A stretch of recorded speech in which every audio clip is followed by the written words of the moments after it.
तो प्यारे बच्चों, कैसे हैं आप लोग? उम्मीद है आप लोग बहुत अच्छे होंगे। इतिहास में मैं आज आपको हड़प्पा सभ्यता पढ़ाने के लिए जा रहा हूँ। हड़प्पा सभ्यता से पहले मैंने आपको प्राचीन भारतीय इतिहास अध्ययन के स्रोत पढ़ाया था। प्यारे बच्चों, आपके मन में प्रश्न आएगा NCERT में तो प्रथम अध्याय हड़प्पा सभ्यता है, यानी ईंटें, मनके और अस्थियाँ हैं। फिर मैं क्यों प्राचीन भारतीय इतिहास अध्ययन का स्रोत पढ़ाया हूँ? तो प्यारे बच्चों, मैंने प्रथम वीडियो में ही बता दिया था कि हड़प्पा सभ्यता, ठीक है, और उस हड़प्पा सभ्यता के बाद का जो चैप्टर है, उन्हीं चैप्टरों को मैंने क्या किया था, एनालिसिस करके एक सेपरेट चैप्टर निकाला था और बना दिया था प्राचीन भारतीय इतिहास अध्ययन के स्रोत, जिससे आपको समझने में बेहद आसानी हो। ठीक है, इसलिए मैंने प्राचीन भारतीय इतिहास अध्ययन के स्रोत सेपरेट चैप्टर बना करके प्रथम अध्याय में पढ़ा दिया। उसका प्रश्न उत्तर भी करा दिया, लघु करा दिया, दीर्घ नहीं कराया है, क्योंकि दीर्घ में मात्र 2 प्रश्न निकल करके आते हैं, वो उतना इम्पोर्टेंट नहीं है। ठीक है, इसलिए मैं उन्हें बाद में प्रश्न उत्तर करा दूंगा। ठीक है, इसलिए प्यारे बच्चों, आज मैं आपको हड़प्पा सभ्यता पढ़ाने के लिए जा रहा हूँ। ठीक है, NCERT बुक में आपका चैप्टर का नाम लिखा होगा ईंटें, मनके और अस्थियाँ, और नीचे में छोटा सा लिखा होगा हड़प्पा सभ्यता। ठीक है, क्या लिखा होगा?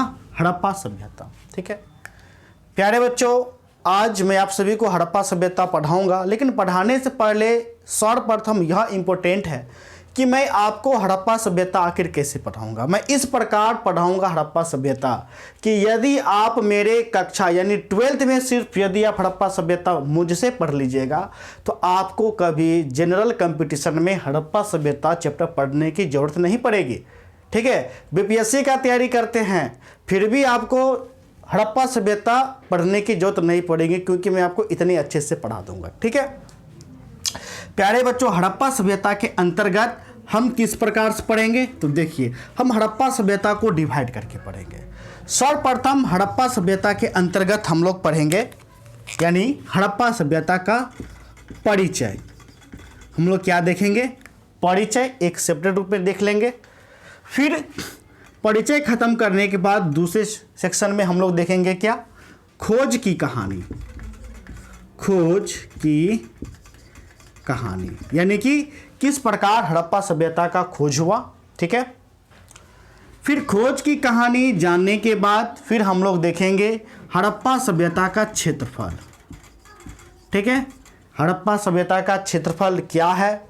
ठीक है, हड़प्पा सभ्यता किन किन हड़प्पा सभ्यता का क्षेत्र कहाँ से कहाँ तक है, कौन कितने बड़े शहर है, ठीक है, कुल नगरों की संख्या कितनी है, और जो भी नगर है वो किस नदी के किनारे स्थित है, वो सारी बात हम इस चैप्टर के अंतर्गत देखेंगे।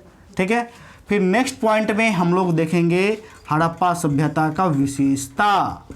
ठीक है, विशेषता इसलिए देखेंगे क्योंकि प्यारे बच्चों, इस विशेषता से हमें पता चलेगा कि आखिर हम हड़प्पा सभ्यता क्यों पढ़ते हैं। और 12th के साथ साथ BA में भी आपको हड़प्पा सभ्यता देखने को मिलेगा, जनरल कंपटीशन में भी हड़प्पा सभ्यता देखने को मिलेगा। चाहे UPSC का तैयारी करे, BPSC का तैयारी करे या JPSC का तैयारी करे, हर सब्जेक्ट में आपको हड़प्पा सभ्यता देखने को ही मिलेगा। आखिर ऐसा क्यों? तो सारी बात मैं विशेषता के अंतर्गत पढ़ाऊँगा। ठीक है, फिर प्यारे बच्चों, मैं क्या पढ़ाऊंगा? ये टॉपिक बहुत बड़ा टॉपिक है। हाँ, विशेषता के बाद मैं आपको बताऊंगा सामाजिक। ठीक है, सामाजिक के अंतर्गत प्यारे बच्चों मैं आपको बताऊंगा वे लोग किस प्रकार से रहते थे। ठीक है, वे लोग किस प्रकार से घर बनाते थे, वे लोग किस प्रकार से खेती करते थे। ठीक है, वे लोग किस प्रकार से कांसे के निर्माण से जो है, यानी कांसा के मदद से वे लोग विकास की ओर बढ़े। ठीक है, तो सामाजिक के अंतर्गत ये सभी बातें हम बताएंगे। उसके बाद प्यारे बच्चों हम आपको बताएंगे धार्मिक बातों के अंतर्गत मैं बताऊंगा क्या हड़प्पावासी देवी देवता में विश्वास करते थे। ठीक है, यदि करते थे तो किस प्रकार से करते थे? क्या हड़प्पावासी जादू टोना को मानते थे कि नहीं मानते थे? वे लोग किसकी पूजा करते थे, किसकी उपासना करते थे, किसकी नहीं करते थे? इन सभी बातों की चर्चा हम लोग धार्मिक पॉइंट में करेंगे। उसके बाद शेष निकल के आता है राजनीतिक। तो राजनीतिक प्यारे बच्चों छोटा सा पॉइंट है, बहुत छोटा सा पॉइंट है राजनीतिक। ठीक है, राजनीतिक बहुत कम था, इसलिए ये तो यूं तुरंत खत्म हो जाएगा। तो राजनीतिक पॉइंट को हम सामाजिक के ही अंतर्गत पढ़ा देंगे, राजनीतिक। ठीक है, नेक्स्ट पॉइंट में आता है प्रौद्योगिकी या कला। देखिए प्रौद्योगिकी का मतलब होता है टेक्नोलॉजी, कला से नहीं होता है। इसके अंतर्गत मैं आपको प्रौद्योगिकी पढ़ाऊंगा और कला पढ़ाऊंगा। प्रौद्योगिकी के अंतर्गत हम बताएंगे कि हड़प्पा सभ्यता किस प्रकार का तकनीक का प्रयोग करते थे, किस प्रकार खेती करते थे, सारे तकनीक का हम बात तो बताएंगे। साथ ही साथ इस चैप्टर में आपको कला के बारे में बताएंगे, वे लोगों का कला किस प्रकार से था। ठीक है, लिपि किस प्रकार से था, सारे का सारा इसके अंतर्गत पॉइंट हम बताएंगे। ठीक, इतना बताने के बाद हम आपको क्या बताएंगे, लास्ट में बताएंगे पतन। ठीक है, अब पतन, इतना बड़ा सभ्यता था, आखिर इस सभ्यता का पतन कैसे हो गया, यानी यह सभ्यता किस प्रकार से जो है, या यूं कहिए कि समाप्त हो गई। ठीक है, किस प्रकार से समाप्त हो गई, यानी पतन किस प्रकार से हुआ, यह हम लास्ट पॉइंट पतन में पढ़ाएंगे। ठीक है, तो प्यारे बच्चों कितना पॉइंट हो गया, 1 2 3 4 5 6 7 8। हड़प्पा सभ्यता में कुल हम 8 पॉइंट पढ़ाएंगे और 8 पॉइंट के बाद आपका क्या हो जाएगा, तो चैप्टर हड़प्पा सभ्यता खत्म हो जाएगा। इन 8 पॉइंट को आप नोट कर लीजिएगा, यह पॉइंट हर हाल में आपको पढ़ना ही पढ़ना है। ठीक है, एक भी पॉइंट यदि आप समझने में, देखिए लिखने से नहीं होता, आपको समझने से होता है। यदि आप इन पॉइंटों को नहीं समझ पाए तो हड़प्पा सभ्यता आपका बेहद कमजोर हो जाएगा। ठीक है प्यारे बच्चों, इसमें सर्वप्रथम हम बताएंगे सबसे ज़्यादा एमवीवीआई कौन सा है। सबसे ज़्यादा एमवीवीआई है पतन। पतन से हमेशा क्वेश्चन रहता है, हर वर्ष रहता है। ठीक है, इसलिए सबसे एमवीवीआई कौन सा हो गया, पतन, एमवीवीआई। ठीक है, इसको हर कीमत पे अच्छे से पढ़ना है। फर्स्ट नंबर, पहला नंबर देंगे हम। सेकेंड में हम क्या देंगे, विशेषता। आखिर इसे हम क्यों पढ़ते हैं, किस लिए पढ़ते हैं। उसके बाद इससे भी क्वेश्चन, इससे फिक्स है, कोई नहीं काटेगा, ब्रह्मा जी भी नहीं काटेंगे। ठीक है, रहेंगे ही रहेंगे प्रश्न। और इसके बाद यह दोनों तो वीवीआई हो जाता है। इसके बाद आपका चलाता है कौन, इसके बाद आपका वीवीआई में चलाता है खोज की कहानी। ठीक है, फिर उसके बाद सामाजिक, बाकी सब इम्पोर्टेंट है। ठीक है, यानी कि एमवीवीआई पतन और विशेषता, फिर वीवीआई खोज की कहानी और सामाजिक। इतना आपको जोर दे करके पढ़ना है। जोर दे करके किस पे, खोज की कहानी, सामाजिक, विशेषता, पतन, इस पर जोर देना है। बाकी को भी हम देखेंगे। ठीक है, तो प्यारे बच्चों इस वीडियो में सर्वप्रथम हम आज क्या करेंगे, तो हड़प्पा सभ्यता का क्या देंगे, परिचय देंगे। ठीक है, एक पॉइंट आज हम समझा देंगे, क्योंकि परिचय काफ़ी छोटा भी है, इसलिए हम क्या करेंगे, परिचय आज हम आपको समझा देंगे। नोट कर लीजिएगा सारे के सारे पॉइंट।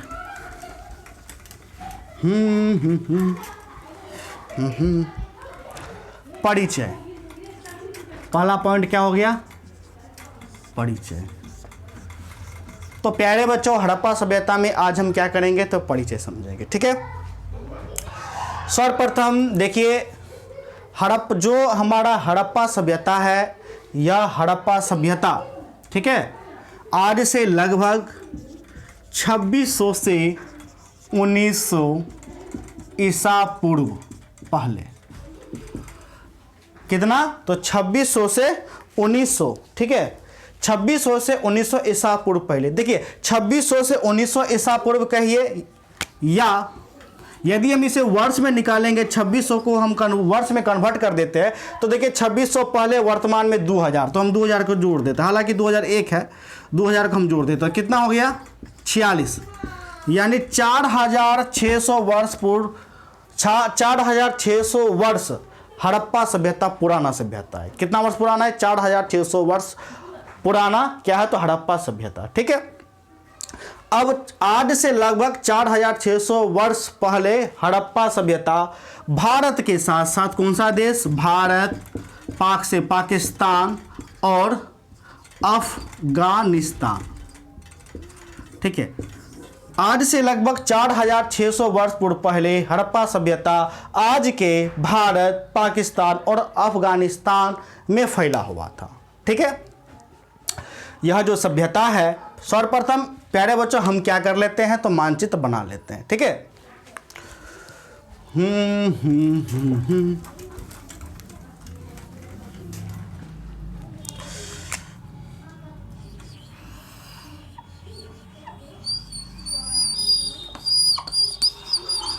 माना कि प्यारे बच्चों ये हमारा प्यारा देश भारत, यह भारत है, तो ये पाकिस्तान हो जाएगा, यहाँ पर थोड़ा बहुत अफगानिस्तान। ठीक है, भारत, पाक, अफगानिस्तान। ठीक है, तो प्यारे बच्चों आज से लगभग 4600 वर्ष पूर्व पहले भारत, पाकिस्तान और अफगानिस्तान में क्या था, तो हड़प्पा सभ्यता फैला हुआ था। ठीक है, यह जो सभ्यता थी, इस सभ्यता का क्षेत्रफल की यदि हम बात करें कुछ इस प्रकार से था।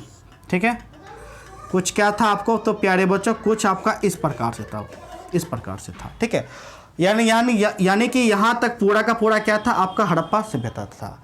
प्यारे बच्चों हड़प्पा सभ्यता के यदि हम क्षेत्रफल की बात करें तो यह इसका क्षेत्रफल लगभग कितना था, तो 12,99,600 वर्ग किलोमीटर। ठीक है, यानी कि हड़प्पा जो सभ्यता थी वो 12,99,600 वर्ग किलोमीटर में फैला हुआ था।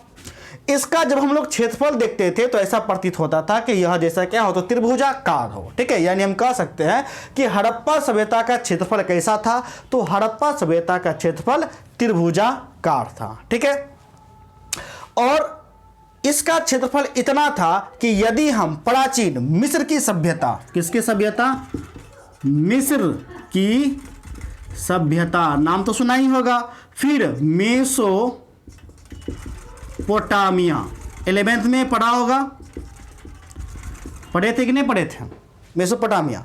तो प्यारे बच्चों यदि हम मिस्र की सभ्यता और मेसोपोटामिया की सभ्यता दोनों का क्षेत्रफल का जब हम जोड़ देंगे ना, ठीक है, दोनों का क्षेत्रफल को जब हम जोड़ दे, जोड़ने के बाद भी हड़प्पा सभ्यता कितना गुना बड़ा था पता है, 12 गुना बड़ा था। कितना गुना, 12 गुना। यानी कि मिस्र की सभ्यता और मेसोपोटामिया का सभ्यता, इस दोनों सभ्यता का क्षेत्रफल को जब हम जोड़ देंगे तो जोड़ने के बाद जो क्षेत्रफल निकलता है उसका 12 गुना क्षेत्र बड़ा था। किसका, तो हड़प्पा सभ्यता का। आप समझ सकते हैं कि हड़प्पा सभ्यता कितने क्षेत्र में फैला हुआ था। ठीक है प्यारे बच्चों, यदि हम हड़प्पा सभ्यता की बात करें तो हड़प्पा सभ्यता विश्व की 4 प्राचीन सभ्यताओं में से एक है।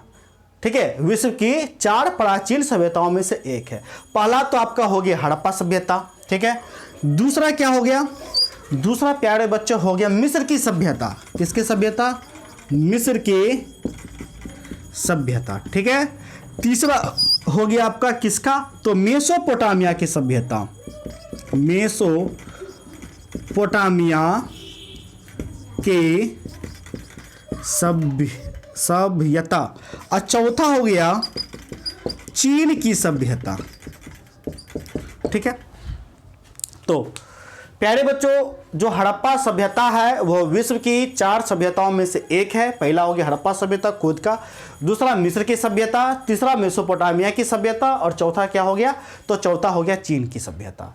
यदि हम बात करें नदी का, देखिए, और यह चारों का चारों जो प्राचीन सभ्यता थी उसे हम घाटी सभ्यता भी कहते हैं। कौन सी सभ्यता, तो घाटी सभ्यता।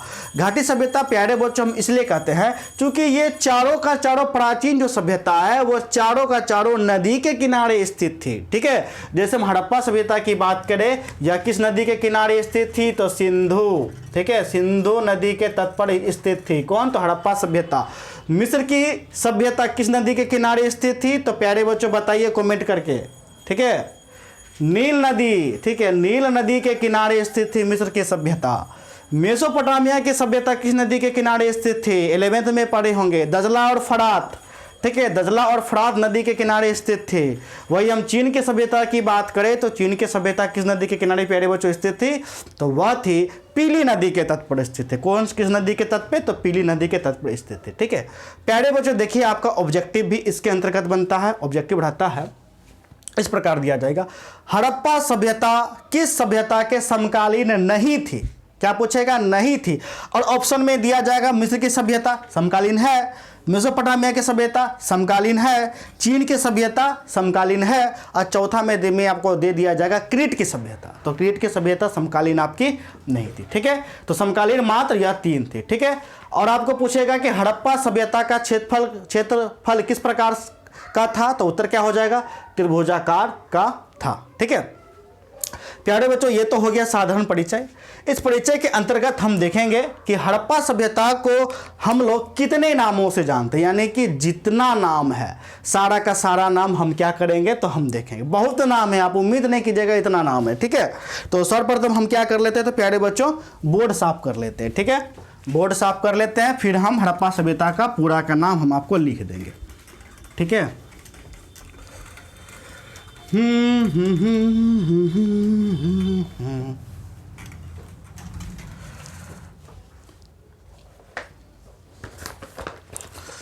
आप इसे कॉपी में नोट कर न लीजिएगा, अच्छा रहेगा बहुत सारा। हड़प्पा सभ्यता का नाम यानी कि पूरा का पूरा नाम देखिए। पहला तो आपको प्यारे बच्चों है ना हो जाएगा क्या, तो सिंधु घाटी सभ्यता, सिंधु घाटी सभ्यता, ठीक है। दूसरा नाम क्या हो जाएगा प्यारे बच्चों, सिंधु सरस्वती, सिंधु सरस्वती की सभ्यता, ठीक है। तीसरा प्यारे बच्चों हो जाएगा कांस्य युगीन सभ्यता, ठीक है। कांस्यकालीन या कांस्य युगीन सब बात बराबर है, कांस्यकालीन सभ्यता, ठीक है। प्यारे बच्चों आपका चौथा है ना हो जाएगा ताम्रपाषाण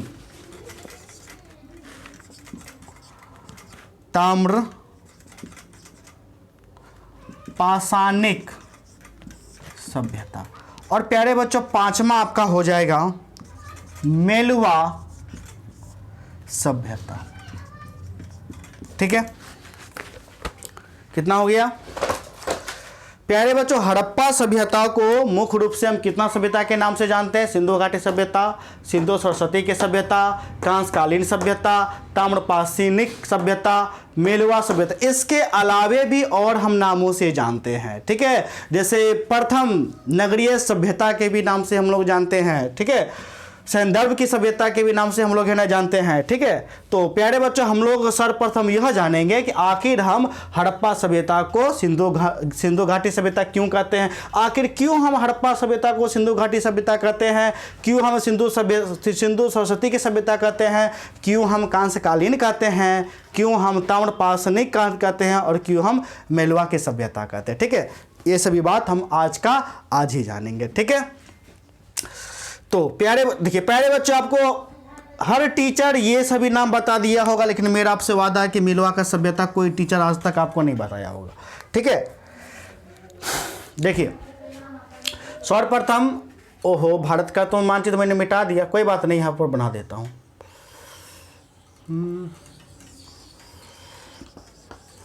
प्यारे बच्चों, माना कि यह भारत, मानने में कुछ नहीं आता है, कैसे बनेगा। देखिए प्यारे बच्चों, यहाँ आप देखिएगा कि ये जो प्रांत है, यहाँ पर आपका रावी नदी निकल के आता था, चेनाब आता था, ठीक है। तो इस प्रकार से नदी आकर के मिल करके एक नदी का निर्माण करता था, वो था सिंधु नदी, ठीक है। कौन था, तो सिंधु नदी। और सिंधु नदी का निर्माण इसकी सहायक नदियाँ करती थी, जैसे हो गया चेनाब हो गया, रावी हो गया, ठीक है। चूंकि हड़प्पा सभ्यता कहाँ फूली, तो हड़प्पा सभ्यता सिंधु नदी के तट पर फली फूली, ठीक है। और शुरुआती दौर में यह अनुमान लगाया गया कि यह सभ्यता सिंधु नदी के ही तट पर है, इसलिए शुरुआती दौर में इसे कहा गया, यानी सबसे पहले कहा गया, क्या कहा गया, तो सिंधु घाटी सभ्यता, बाद में इसे हड़प्पा सभ्यता कहा गया था, ठीक है। देखिए प्यारे बच्चों, सिंधु घाटी सभ्यता इसलिए कहा गया क्योंकि यह सिंधु नदी के तट पर क्या थी, तो स्थित थी। प्यारे बच्चों, यदि हम बात करें सिंधु, तो सिंधु को अंग्रेजी में हम लोग क्या बोलते हैं, ठीक है। देखिए हम लोग सिंधु को बोलते हैं इंडस, और घाटी यानी river, Indus civilisation, Indus valley, घाटी शायद का होता है VENEY वैली, ठीक है। एक मिनट, घाटी का इंडस वैली सिविलाइजेशन। ठीक है प्यारे बच्चों, सिंधु घाटी सभ्यता को हम लोग अंग्रेजी में बोलते हैं इंडस वैली सिविलाइजेशन। ठीक है, देखिए एक्चुअली में हुआ यूं था क्योंकि इस नदी के तट पर जो लोग रहते थे, ठीक है, हुआ यूं था पहले हम लोग इस नदी यानी सिंधु नदी के तट पर रहना रहते थे। ठीक है, जब यूनानी आए यानी सिकंदर आया, ठीक है, तो सिकंदर जो यूनानी जो लोग होते थे वह स्व का उच्चारण नहीं कर पाते थे, वह स्व के जगह वो बोलते थे ह। इसलिए जो सिंधु नदी के तट पर जो भी व्यक्ति रहते थे उन्होंने सिंधु के नाम पे, क्या नाम था, सिंधु। ठीक है, यूनानी लोग जो है स्व को वह बोलते थे, इसलिए सिंधु को उन्होंने क्या बोला था, हिंदू बोला। यानी कि सिंधु नदी के तट पे रहने वाले लोग क्या कहलाएं, तो हिंदू कहलाएं। ठीक है, यहां से स्पष्ट आपको पता चल रहा है कि हम लोग जो हिंदू है, तो हिंदू का मतलब कहां से आया कि हम लोग सिंधु नदी के ही तट पे रहने वाले थे। ठीक है, अंग्रेज ने जो है इस नदी को यानी सिंधु नदी को कहा इंडस, क्या बोला, इंडस। ठीक है, देखिए अंग्रेज ने क्या कहा सिंधु नदी को, इंडस। ठीक है, उस समय का दौर था कि अंग्रेजों का मानना था कि जो जिस प्रांत में रहता है, जैसे मान के चलिए जैसे मान के चलिए कोई लोग बिहार से है, तो जो लोग बिहार का रहने वाला है तो हम लोग इन्हें क्या करते हैं, लास्ट में ऐसे करके जोड़ते हैं कि नहीं जोड़ते, यानी कि बिहार से बिहारी। जो लोग बंगाल में रहता है तो बंगाल से बंगाली, जो लोग गुजरात में रहता है तो गुजरात से गुजराती, जो लोग आपको पंजाब में रहता है पंजाब से पंजाबी, है कि नहीं। उसी प्रकार अंग्रेज क्या करते थे कि उस समय जो लोग जिस क्षेत्र में है ना रहते थे उसके पीछे में जोड़ देते थे एन जोड़ देते थे, क्या है ना जोड़ देते थे, एन। ठीक है, नहीं एन नहीं जोड़ते थे, IA जोड़ देते थे, क्या है ना जोड़ देते थे, तो IA जोड़ देते थे। जैसे इंडस प्लस IA तो जुड़ करके बना था इंडिया, क्या बना था, इंडिया। यानी इंडस जोड़ IA बराबर इंडिया। तो इंडिया का मतलब कहां से निकला, इस नदी से ही निकला, इंडस से ही निकला, जिसका मतलब होता है सिंधु के तट पर रहने वाले लोग। ठीक है, और उस समय अंग्रेज ने इंडिया ही नहीं बल्कि दुनिया भर के और देश, जैसे ऊपर में मंगोलिया था यानी मंगोल था, तो मंगोल में भी IA जोड़ करके उन्होंने देश का नाम दिया मंगोलिया। ठीक है, उसी प्रकार देखिएगा आपका बोलीविया, सीरिया, मलेशिया, ठीक है, ऑस्ट्रेलिया, सब में देखिएगा IA लगा होगा, यानी कि उसका कथन हुआ कि वहां का रहने वाला। ठीक है, तो प्यारे बच्चों ये जो हमारा सिंधु घाटी सभ्यता है, इसी से जो हमारे देश का नाम पड़ा इंडिया कैसे पड़ा, सिंधु नदी के ही कारण इंडिया पड़ा। ठीक है, हिंदू कैसे आया, तो सिंधु के ही कारण आया। तो प्यारे बच्चों आप देख पा रहे हैं कि हमारा अस्तित्व ही निकल रहा है सिंधु घाटी सभ्यता से, निकल रहा है कि नहीं निकल रहा, बिल्कुल निकल रहा है। हमारा अस्तित्व किससे निकल रहा है, तो सिंधु घाटी सभ्यता से ही निकल रहा है। इसलिए हम लोग सिंधु घाटी सभ्यता हमेशा पढ़ते हैं, चाहे वो कंपटीशन में हो, ग्रेजुएशन में हो, 12th में हो, UPSC में हो, BPSC में हो। ठीक है, तो प्यारे बच्चों सिंधु घाटी सभ्यता क्या हुआ, यह दूसरा नाम हो गया। ठीक है, अब तीसरा नाम आता है सिंधु सरस्वती की सभ्यता। माना गया कि जो लोग हैं वह सिंधु नदी के साथ साथ वे लोग सरस्वती नदी के तट पर भी रहते थे। हालांकि सरस्वती नदी अब तो विलुप्त है, न हो गई, सरस्वती नदी के जगह अब घग्गर बहती है। ठीक है, तो उस समय माना गया कि सिंधु के नदी के साथ साथ सरस्वती नदी के पास भी लोग रहते थे, इसलिए इस सभ्यता का नाम हो गया सिंधु सरस्वती की सभ्यता। ठीक है, अब नेक्स्ट है कांस्य युगीन सभ्यता। प्यारे बच्चों इस सभ्यता के अंतर्गत कांसा का प्रयोग हुआ, और उस कांसा बनता था, क्या करता था, टीना और तांबा। ठीक है, टीना और तांबा को पिघला करके दोनों को मिला करके नया धातु तैयार किया जाता था, जिसका नाम था कांसा। और कांसे के ही मदद से ये लोग विकास के शिखर तक पहुंचे, इसलिए सिंधु घाटी सभ्यता का हम लोग कांस्यकालीन सभ्यता भी कहते थे। ठीक है, ये ताम्रपाषाण मतलब वही तांबा हो गया, जो कि तांबा का प्रचलन था, इसलिए ताम्रपाषाण भी हम लोग इसी बोलते हैं। मेलवा का सभ्यता, आज तक आप लोग हो सकता है कभी नाम नहीं सुने हो, ठीक है, या कोई बच्चे सुने भी हो। हम लोग सिंधु घाटी सभ्यता को मेलवा की सभ्यता क्यों कहते हैं। प्यारे बच्चों देखिए, मैंने इससे पहले बताया था क्या, मेसोपोटामिया का सभ्यता। मेसोपोटामिया का जो सभ्यता था उस सभ्यता में जिक्र था मेलवा का सभ्यता। किसका, तो मेलवा का सभ्यता।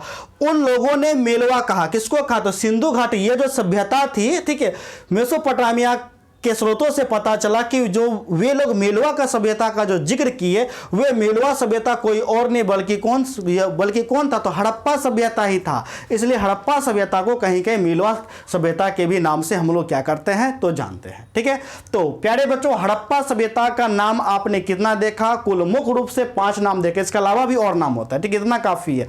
आपको याद कितना रखना है? पहला हड़प्पा तो रखना ही रखना है, सिंधु घाटी सभ्यता रट लीजिएगा। ठीक है, 12th में है तो। उसके बाद कांस्यकालीन सभ्यता, ये तीनों, ठीक है, ये तीनों आपको रटना ही रटना है हर कीमत पे। सिंधु घाटी और कांस्यकालीन या कांस्ययुगीन सब बात बराबर है। ठीक है, तो मैंने आपको कितना नाम सिखाया? हड़प्पा सभ्यता, सिंधु घाटी सभ्यता, सिंधु सरस्वती की सभ्यता, कांस्यकालीन सभ्यता, ताम्रपाषाणिक सभ्यता, मेलवा सभ्यता। ठीक है, तो प्यारे बच्चों परिचय, इतना आज का परिचय काफी है, तो परिचय खत्म है। ठीक है, इसमें से प्यारे बच्चों देखिएगा, खोज की कहानी में बता देंगे। चलिए परिचय इतना ही हम रहने के लिए देते हैं। नेक्स्ट वीडियो में यानी कल हम आपको समझाएंगे, क्या समझाएंगे, तो हड़प्पा सभ्यता का खोज का कहानी एकदम हम आपको कहानी की तरह समझाएंगे, इतने अच्छे से समझाएंगे कि आपका ऑब्जेक्टिव जो 12th में ऑब्जेक्टिव पूछा जाता है पूरा का यूं चुटकी में सॉल्व हो जाएगा। आप लोग बिना रटे सिर्फ कहानी के माध्यम से हड़प्पा सभ्यता का 70% सिर्फ मेरा कहानी सुन करके क्या कर सकते, सिर्फ कहानी का पार्ट सुन करके 70% आप ऑब्जेक्टिव हल कर लेंगे। ठीक है, तो प्यारे बच्चों अभी तक हमारे चैनल को सब्सक्राइब नहीं किए हैं तो सब्सक्राइब कर लीजिए, और सब्सक्राइब करने के बाद बेल आइकन का बटन भी दबा दीजिएगा। ठीक है, और हमारे टेलीग्राम चैनल को ज्वाइन जरूर करें, ग्रुप में ज्वाइन जरूर करें। ठीक है, तो प्यारे बच्चों धन्यवाद।